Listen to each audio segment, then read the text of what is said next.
Jharkhand high court ने राज्य सरकार को दिया झटका। रिम्स निदेशक राजकुमार को हटाने के आदेश पर लगाई रोक। आदेश किया स्थगित, सरकार से मांगा जवाब। रांची में संविधान बचाओ रैली की तैयारियों को लेकर बैठक। पूर्व स्वास्थ्य मंत्री बन्ना गुप्ता रहे मौजूद। कहा, संविधान बचाना हमारा कर्तव्य। पहलगाम हमले के विरोध में कैंडल मार्च। हजारीबाग में खंडेवाल समाज ने निकाला कैंडल मार्च। आतंकवाद के खिलाफ निर्णायक कार्रवाई की उठाई मांग। कैमूर में 2 दिवसीय मुंडेश्वरी महोत्सव का सफल समापन। कलाकारों ने दर्शकों को किया मंत्रमुग्ध। मंत्री जमा खान को कलाकारों को किया सम्मानित। और झारखंड में सिटी बचाओ स्कूल बुलाओ अभियान जारी। स्कूल जाने के लिए बच्चों को कर रहे प्रेरित। स्कूल आने वाले बच्चों को कर रहे सम्मानित। नमस्कार, बहुत स्वागत है आप सभी का। मैं हूं आपके साथ ज्योति यादव। झारखंड हाईकोर्ट में रिम्स निदेशक डॉक्टर राजकुमार के हटाए जाने को चुनौती देने वाली याचिका पर जस्टिस दीपक रोशन की अदालत में सुनवाई की गई। सुनवाई के बाद अदालत ने कहा कि नियमों का पालन ठीक से नहीं किया गया है, इसलिए 17 अप्रैल के आदेश पर रोक लगा दी गई है। कोर्ट ने राज्य सरकार और अन्य पक्षों से इस मामले में जवाब तलब किया है। अगली सुनवाई 6 मई को होगी। आपको बताते चले कि मंत्री इरफान अंसारी ने 17 अप्रैल की रात डॉक्टर राजकुमार को रिम्स निदेशक के पद से हटा दिया था। इसका कारण यह बताया गया था कि वे संतोषजनक तरीके से काम नहीं कर रहे थे। डॉक्टर राजकुमार ने इस फैसले को हाईकोर्ट में चुनौती दी थी। उनकी तरफ से कहा गया था कि बिना उचित कारण के इस तरह से हटाना सही नहीं है और हटाने की प्रक्रिया का पालन नहीं करना नैतिक न्याय के खिलाफ है।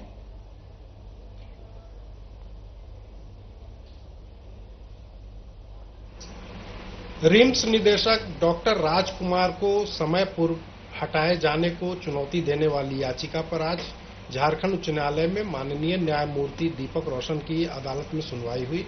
माननीय अदालत ने तत्काल प्रभाव से 17/4/25 के उस आदेश को स्थगित कर दिया है, जिसमें उन्हें हटाने का आदेश दिया गया था और इस मामले की विस्तृत सुनवाई के लिए 6 मई को समय निर्धारित किया है। इस बीच राज्य सरकार एवं अन्य को नोटिस जारी करने एवं शपथ पत्र के माध्यम से जवाब दाखिल करने का निर्देश दिया है। झारखंड की राजधानी रांची में 3 मई को संविधान बचाओ रैली का आयोजन होना है। आयोजन को सफल बनाने के लिए प्रदेश कांग्रेस कार्यालय में बैठकों का सिलसिला लगातार जारी है। रांची जिला महानगर की ओर से प्रदेश कार्यालय में बैठक आयोजित की गई, जिसमें झारखंड सरकार के पूर्व स्वास्थ्य मंत्री बन्ना गुप्ता, महानगर अध्यक्ष कुमार राजा सहित कार्यकर्ता मौजूद रहे। मौके पर बन्ना गुप्ता और कुमार राजा ने कहा कि संविधान बचाना हमारा कर्तव्य है, लेकिन बीजेपी केंद्रीय एजेंसियों का दुरुपयोग कर संवैधानिक चीजों का हनन कर रही है, जिसे बचाने के लिए 3 तारीख की संविधान बचाओ रैली यादगार साबित होगी। कार्यक्रम को बेहतर बनाने के लिए कांग्रेस के केंद्रीय स्तर से बड़े चेहरे पहुंचेंगे।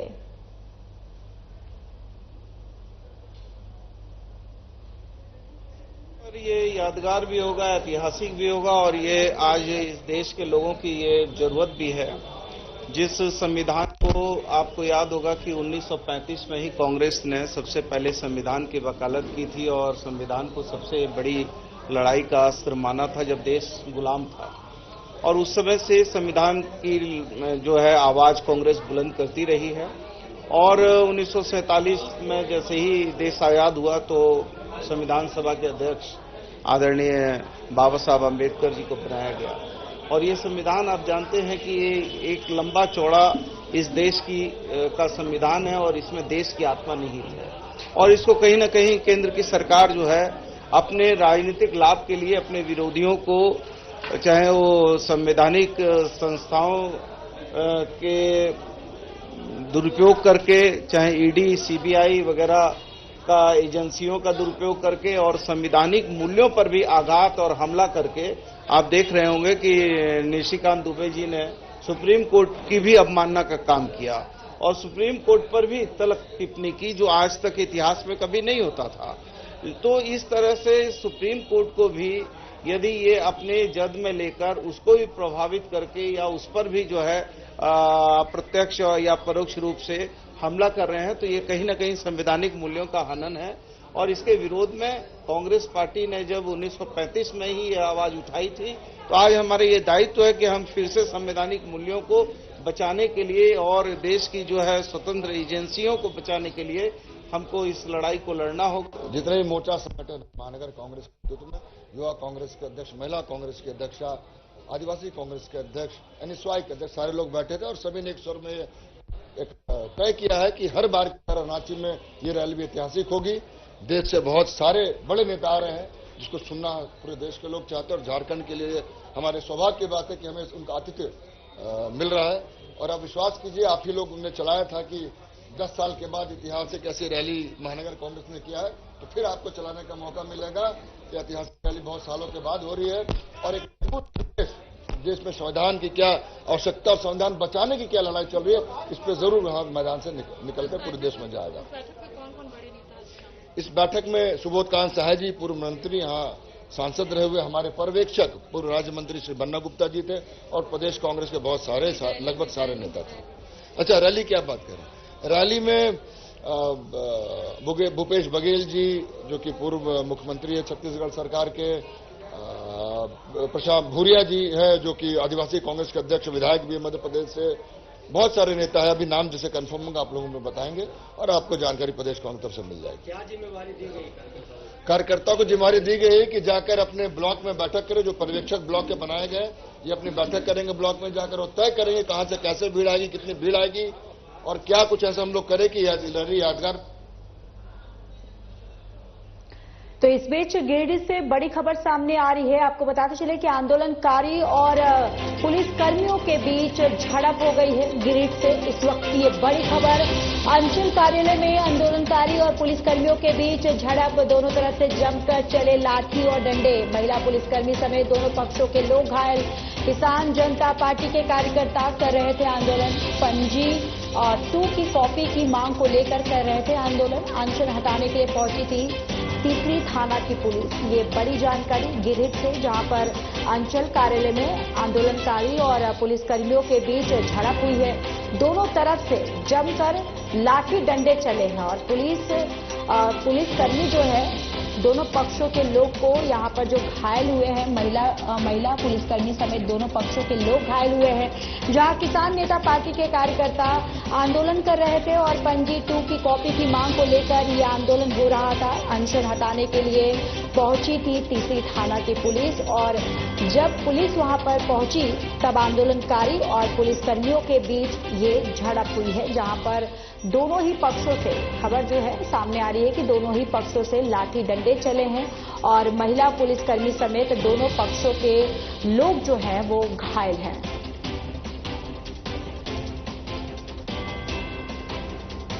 तो गिरिडीह से इस वक्त की ये बड़ी जानकारी, अंचल कार्यालय में आंदोलनकारी और पुलिसकर्मियों के बीच झड़प, जहां दोनों तरफ से लाठी डंडे जमकर चले और महिला पुलिसकर्मी समेत दोनों पक्षों के लोग घायल हुए। चलिए खबरों में आगे बढ़ते। हजारीबाग में खंडेलवाल समाज ने पहलगाम आतंकी हमले के खिलाफ विशाल कैंडल मार्च निकाला। महावीर स्थान से झंडा चौक तक निकले इस मार्च में सैकड़ों महिला, पुरुष, युवक, युवतियां और बच्चे शामिल हुए। सभी ने हाथों में मोमबत्तियां और आतंकवाद मुर्दाबाद जैसे नारे लिखी तख्तियां थाम रखी थी। मार्च में महिलाओं ने काले रिबन बांधकर नारी शक्ति का प्रदर्शन किया और राष्ट्र के साथ अपनी एकजुटता दिखाई। युवाओं ने देशभक्ति के नारों से माहौल को जोशीला बनाया। झंडा चौक पर श्रद्धांजलि देने के साथ कार्यक्रम संपन्न हुआ। श्याम समुंदर खंडेवाल और CS खंडेवाल ने घटना की कड़ी निंदा करते हुए आतंकवाद के खिलाफ निर्णायक कार्रवाई की मांग की। उन्होंने कहा कि भारत का युवा अब चुप नहीं बैठेगा।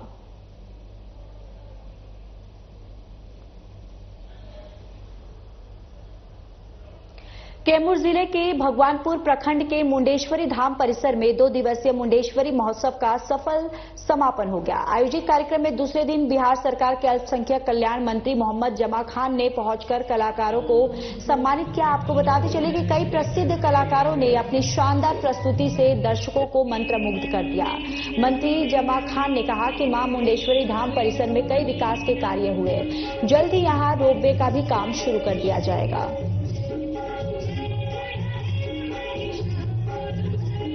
जो प्रोग्राम में आए हैं, ये मां मुंडेश्वरी का महोत्सव समारोह में मौजूद तमाम जो हमारे जिले से और दूरदराज से भी मेहमान आए हुए हैं, उनको मैं दिल की गहराई में स्वागत करता हूँ। मेरा विधानसभा है साथ साथ में जिला के तमाम पदाधिकारी को, डीएम साहब को, तमाम अधिकारी को मैं धन्यवाद देना चाहता हूँ जो इस महोत्सव को बड़े अच्छे ढंग से पूरा किया है, एक मैसेज किया है देश के अंदर। और आप भी जानते हैं कि नेता नीतीश कुमार जी खुद आज आए हुए हैं, तमाम नेता आते रहते हैं, तमाम मंत्रिमंडल के मंत्री आते रहते हैं, बहुत सारा काम यहाँ पे हुआ है जो आपने देखा भी है। और आगे भी जो रोपवे का मामला उस तरह से चल रहा है, मैंने उसको स्वीकृत कराया है, वो जल्द से काम भी लगेगा। जमशेदपुर में निजी स्कूल की मनमानी के खिलाफ पूर्वी सिंहभूम जिला कांग्रेस कमेटी ने जिला शिक्षा विभाग कार्यालय के सामने प्रदर्शन किया, जहां कांग्रेस नेताओं ने कहा कि अधिकांश निजी स्कूलों की ओर से निर्धारित दुकानों से ड्रेस खरीदने का दबाव दिया जाता है। अधिकांश स्कूलों में री एडमिशन के नाम पर पैसा तो लिया ही जा रहा है और साथ ही प्रतिवर्ष फीस भी बढ़ा दी जाती है। राज्य की सरकार लगातार इन प्राइवेट स्कूलों के मनमानी पर रोक लगाने के और प्रयास कर रही है। लगातार शिक्षा मंत्री का स्टेटमेंट आ रहा है कि रीएडमिशन बंद होना चाहिए। प्राइवेट स्कूल जो अपनी दुकानदारी चला रहे हैं कि कॉपी किताब हमारे यहां से लेना होगा, स्कूल यूनिफॉर्म हमारे यहां से लेना होगा, अब शिक्षा के मंदिर में जूता बेच रहे हैं। ये सारे चीजों पर बार बार सरकार के कहने के बाद भी रोक नहीं लग पा रहा है। ये लोग रोज एक नया नया हथकंडा अख्तियार करते हैं। अभी हम लोग को देखने को मिल रहा है कि इन लोगों ने एक नया हथकंडा शुरू कर दिया कि हम हर साल बिल्डिंग डेवलपमेंट के नाम पर मोटे पैसे ले रहे हैं। ये भैया कौन सा बिल्डिंग डेवलपमेंट है कि आप इस मंथली फीस ले रहे हैं, उसमें ले रहे हैं, फिर आप सालाना हर साल मने 4,000, 3,000, 5,000 रुपया, तो रीएडमिशन का नाम बदल दिया इन लोगों ने और काम वही चालू कर दिया। तो ये देखने के लिए ही यहाँ शिक्षा पदाधिकारी हैं और सरकार के इंस्ट्रक्शंस का अगर पालन नहीं हो रहा है तो हम लोग आज आए हैं शिक्षा पदाधिकारी के यहाँ कि आप इस पर कार्रवाई क्या की है बताइए। कांग्रेस कमेटी की तरफ से शिक्षा विभाग जो ब्लड बैंक गठिया के सामने है, इसका यहाँ पर प्रदर्शन किया जा रहा है। जमशेदपुर में जब शिक्षा मंत्री ने कह दिया है कि रीएडमिशन के नाम पर कोई पैसा नहीं लेना, जितना प्राइवेट स्कूल जमशेदपुर में है सभी लोग रीएडमिशन के नाम पर दोहन करने का काम कर रहे हैं। और बीपीएल का जो सीट होता है, जब वो सीट बच जाता है तो सीट को प्राइवेट स्कूल डोनेशन का नाम पर बेचने का काम कर रहे हैं। तो किसी भी कीमत पर कांग्रेस पार्टी बर्दाश्त नहीं करेगा और हम लोग हर स्कूल के पास जाकर के जितना भी स्कूल का ऑफिस है चाहे प्रिंसिपल मिलेंगे कि बीपीएल सीट कितना बचा और रीएडमिशन के नाम पर जो गोरख धंधा प्राइवेट स्कूल चला रहे हैं इसको किसी भी कीमत पर बर्दाश्त नहीं किया जाएगा। जितने भी अभिभावक से मैं कहना चाहता हूँ, कोई भी अगर रीएडमिशन के नाम पर पैसा मांगता है, आप लोग कांग्रेस पार्टी के नेताओं के पास आए, बताने का काम करें, आपकी लड़ाई हम लोग लड़ने का काम करेंगे। आज इसी के लिए डीएससी ऑफिस हम लोग आए थे।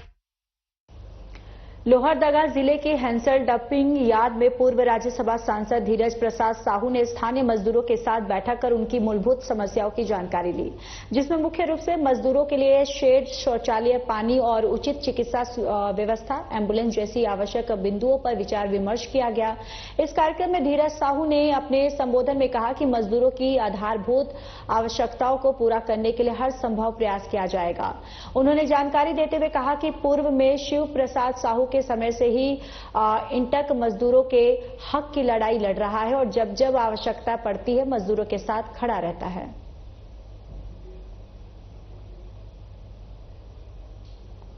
कलाकार के बारे में आप पोस्टर बैनर में देख ही रहे हैं। नीतीश कच्छप के साथ में इसकी पूरी टीम आएगी और झारखंड के जो नागपुरी कलाकार लोग हैं वो लोग वहाँ पर उस दिन अपना प्रोग्राम करेंगे और हम लोग का अधिवेशन खत्म होने के बाद में प्रोग्राम शुरू होगा। उसके बाद में कार्यक्रम चालू होगा। इसके बाद हमने कल ही तामरी पाट गए थे, वहाँ के मजदूर लगभग 400-500 मजदूर वहाँ पर से आए और वो लोग बोले कि हम लोग अधिकतर मजदूर हम लोग यहाँ से जाने को तैयार हैं और करीब करीब हम सोचते हैं कि मजदूर के अलावे भी उनके परिवार और उनके और लोग भी उस दिन उपस्थित रहेंगे। तो आप देखिएगा कि सारा वहाँ पर जो माहौल रहेगा तो हमको लगता है कि उस दिन मजदूर दिवस के रूप में बहुत हम लोग आनंद उठाएंगे, मजा करेंगे। आज के समय में शिक्षा बहुत ही जरूरी हो गई है। बिना शिक्षा के मनुष्य का जीवन अधूरा माना जाता है। ऐसे में झारखंड सरकार बच्चों को शिक्षित बनाने और स्कूल जाने की आदत को बढ़ाने के लिए बेहतर कार्य कर रही है। सरकार के इस पहल को बेहतर बनाने के लिए सभी सरकारी विद्यालयों में सिटी बचाओ अभियान के तहत ये कार्यक्रम चलाया जा रहा है। इस कार्यक्रम को सफल बनाने के लिए रांची के सरकारी विद्यालय के प्रिंसिपल के नेतृत्व में यह अभियान चलाया गया। मौके पर प्रिंसिपल सूफिया खातून ने कहा है कि क्षेत्र में ऐसे कई बच्चे होते हैं जो पढ़ाई में रुचि न रखकर अन्य चीजों में रखते हैं। ऐसे बच्चों के लिए सिटी बचाओ अभियान के तहत क्षेत्र में घूमकर बच्चों को स्कूल जाने के लिए प्रेरित किया जा रहा है और स्कूल आने वाले बच्चों को सम्मानित कर पढ़ाई की रुचि बढ़ाने के लिए उन्हें जागरूक करने का प्रयास किया जा रहा है। जब हम लोगों का जब परीक्षा होता है ना, उसके बाद जब नया एडमिशन होने का टाइम रहता है तो हम लोग का जैसे अभी 2025-26 का स्कूल चले अभियान शुरू हुआ है। उसमें 26 तारीख से 26/4/2025 से ये एक अभियान शुरू हुआ है जिसमें सिटी बचाओ अभियान एक्टिविटी है। जो बच्चे मोहल्ला में जैसे जितने बाल संसद के बच्चे हैं वो गांव-गांव से आते हैं तो वो सिटी बजाते बच्चों को मतलब इशारा करते आते हैं कि चलो स्कूल, हम स्कूल चल रहे हैं। इससे बच्चे थोड़ा ज्यादा उत्साहित होते हैं स्कूल आने के लिए। और फिर स्कूल आने के बाद उनको यहाँ स्कूल में जो बच्चे पहले 10 स्टार आते हैं, 10 स्टार, जो बच्चे पहले आते हैं उनको 10 स्टार के नाम से जाना जाता है। उनका स्वागत करते हैं हम लोग, कभी फूल माला दे पहना के, कभी फूल दे के, कभी चॉकलेट दे के।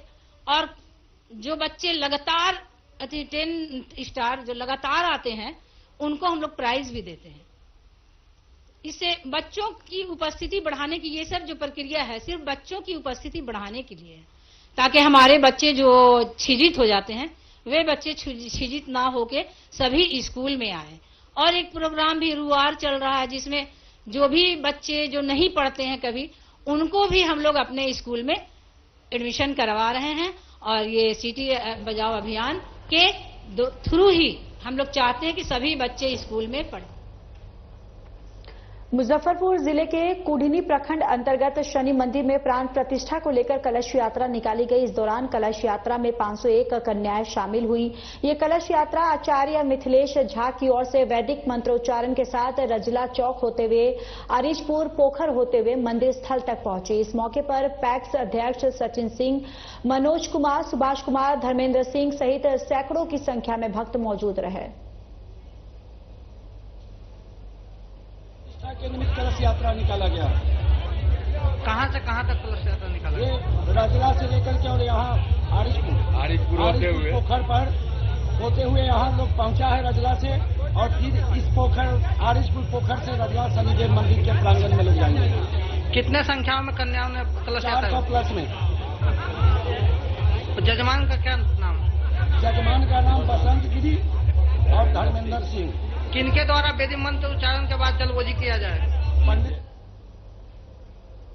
प्रतिबंधित भाकपा माओवादी संगठन की सदस्य सुनीता मुर्मू और लील मुर्मू ने सोमवार को बोकारो पुलिस अधीक्षक और मनोज स्वर्गियारी, कमांडेंट सीआरपीएफ और अपर समाहर्ता के समक्ष आत्मसमर्पण कर दिया है। माना जा रहा है कि पुलिस के बढ़ते दबाव और राज्य सरकार की सरेंडर पॉलिसी से प्रभावित होकर सुनीता मुर्मू ने आत्मसमर्पण किया। सुनीता मुर्मू ने कहा कि वो गलत रास्ते पर चली गई थी और साथ ही उनसे अन्य नक्सलियों से भी आत्मसमर्पण करने की उन्होंने अपील की।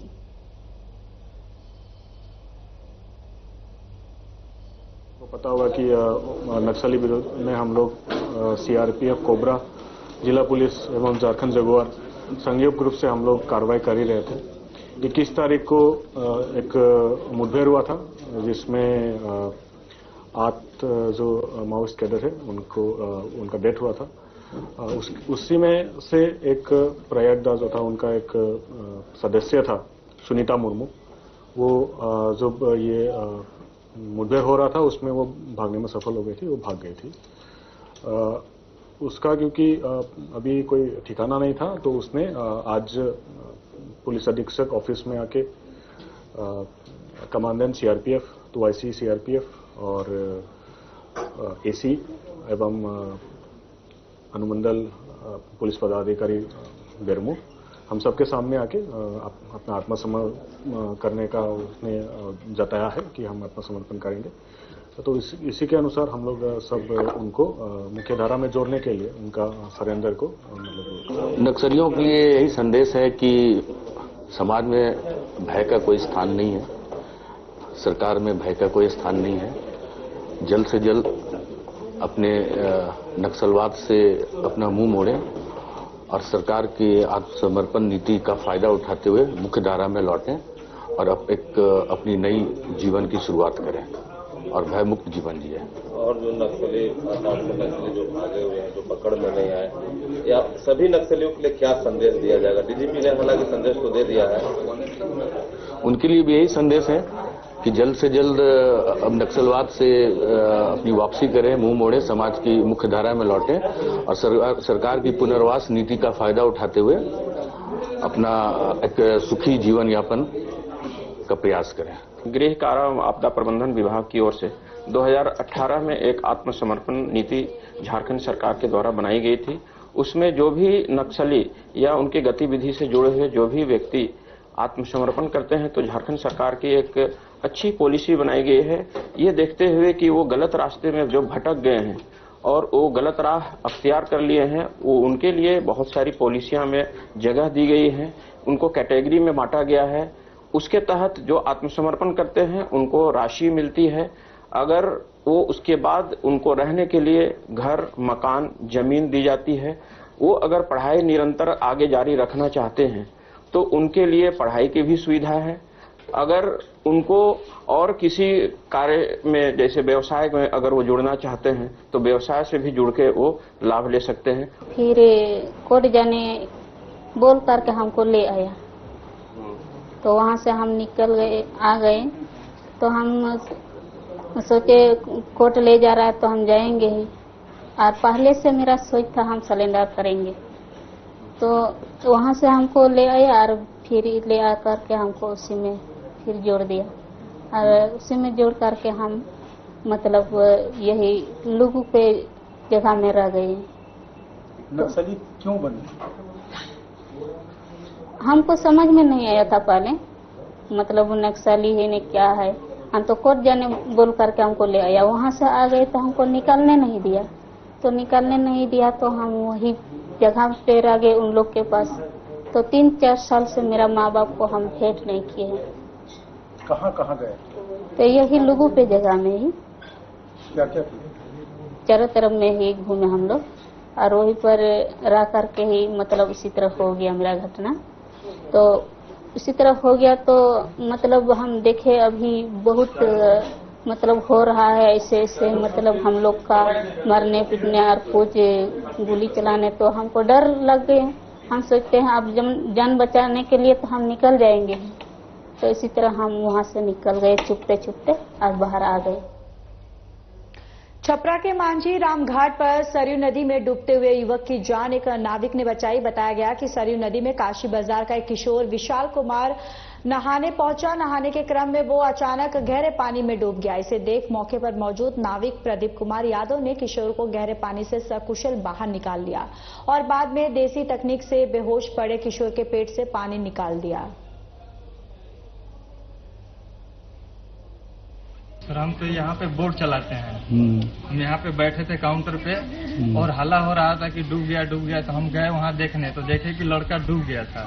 उसके बाद हम अंदर गए तो देखे कि पूछे कि कहाँ पे है लड़का, तो बताया सब कि यहाँ पे है, डूब रहा था। वो लोग बोल रहा था नाव के नीचे चला गया, नाव के नीचे। फिर हम इधर देखे, हाथ मतलब बूढ़ी मार के हाथ लगाए तो इसका इसे डूबने के कितना देर के बाद आप निकाले हैं? करीबन जस्ट ये डूबा ना जिस वक्त बैठा था तो करीबन हमको लग रहा है कि 2 मिनट हो गया था। उसके बाद हम इसको बूढ़ी मार के देखे तो इसका चेस्ट हमको टच हुआ। फिर इसको ऊपर आके बोले लड़का यहीं पे है, फिर टच किए, मतलब जाके अंदर इसको ऊपर खींच के तो ये बेहोशी हालत में था। फिर यहाँ पे देखे तो इसका पल्स चल रहा था।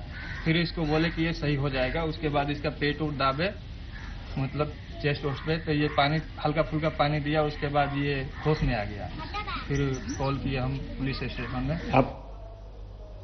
गुमला में एक व्यवसायी से PLFI के नाम पर रंगदारी मांगने के मामले को लेकर 18 अप्रैल को थाना में कांड दर्ज हुआ था। कांड के उद्भेदन के लिए पुलिस अनुमंडल पदाधिकारी के नेतृत्व में एसआईटी टीम का गठन किया गया। टीम ने अनुसंधान के क्रम में सदर थाना क्षेत्र के अरमई के पास से नगड़ी निवासी तस्लीम अंसारी, जावेद अंसारी और इटकी निवासी मोहम्मद जावेद को गिरफ्तार करते हुए जेल भेज दिया है और उनके पास से एक देसी कट्टा सहित अन्य सामान पुलिस ने जब्त किया है। इस संबंध में एसपी शंभू कुमार सिंह ने बताया कि गिरफ्तार आरोपी दहशत फैलाने के फिराक में था, जिसके बाद पुलिस ने कार्रवाई की है।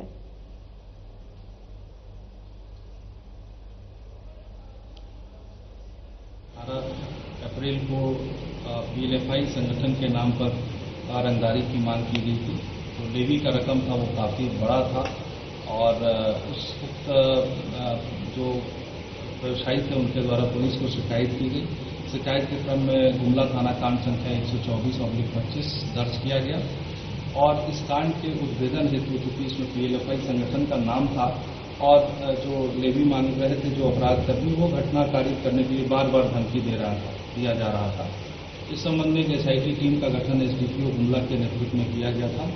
उस टीम में गुमला थाना प्रभारी के अलावा जो हमारे ऑप्स टीम के मोहम्मद जहांगीर हैं, तरुण और हमारी टेक्निकल टीम को लगाया गया था।